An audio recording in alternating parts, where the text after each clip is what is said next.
it sure is convenient to go through a line somewhere or pay for a bill wherever at a retail store, whatever it is, and just go boop and pay with Apple Pay, the most popular, GPay. There's Samsung Pay. You can pay with your watch. You can do all these things. And I use Tap to Pay on public transit around the world. And I got to tell you, it has changed things for me in such a positive way, because when you use public transit, like I do, and you'd have to go buy some stupid ticket and figure out how to buy it from whatever machine it is, not user-friendly, and you'd not know exactly how much money you were supposed to put on it or anything like that. And then there'd be a service fee on top of it for getting that ticket. Now, you don't pay anything extra. You just tap to pay on more and more, if not most, transit systems around. Huge convenience for me.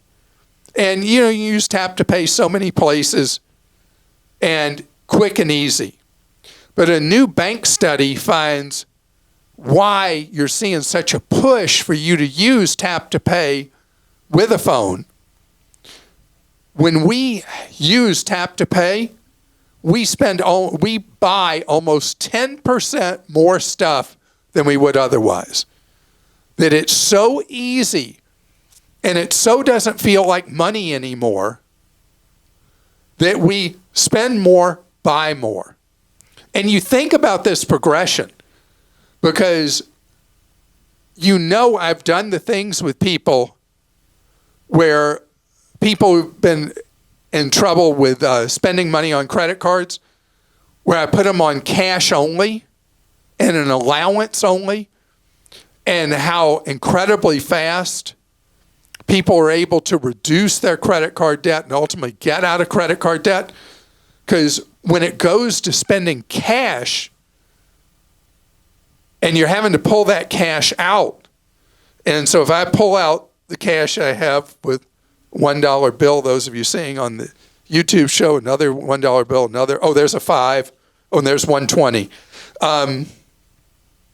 When you use cash and you see the finite amount and it shrinks, you spend a whole lot less money.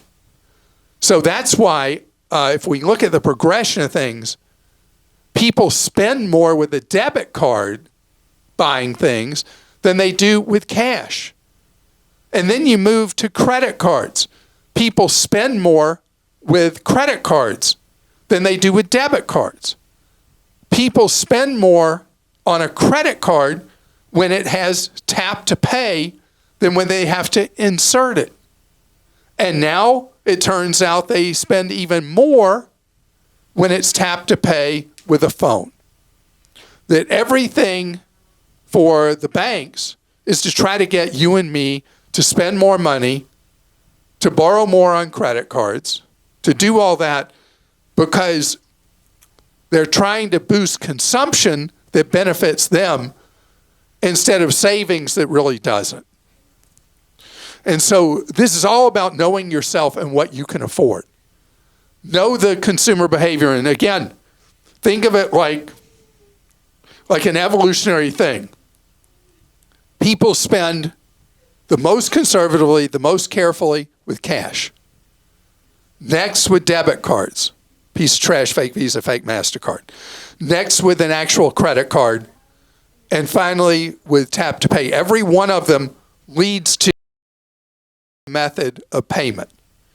So if you are feeling stressed or you feel out of control with your daily spending, think about dialing back whichever of these steps you can do that gets you back the control in your life that you want to have. So I use cash almost never now. It's crazy. I almost never, ever use cash.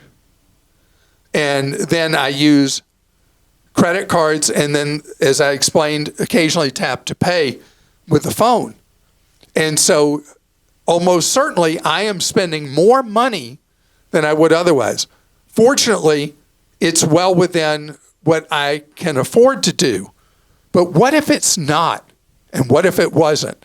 I know from counseling couples over the years about their spending that there's not even a scintilla of doubt what I would do. And it would be plain, simple cash would be how I get that control back.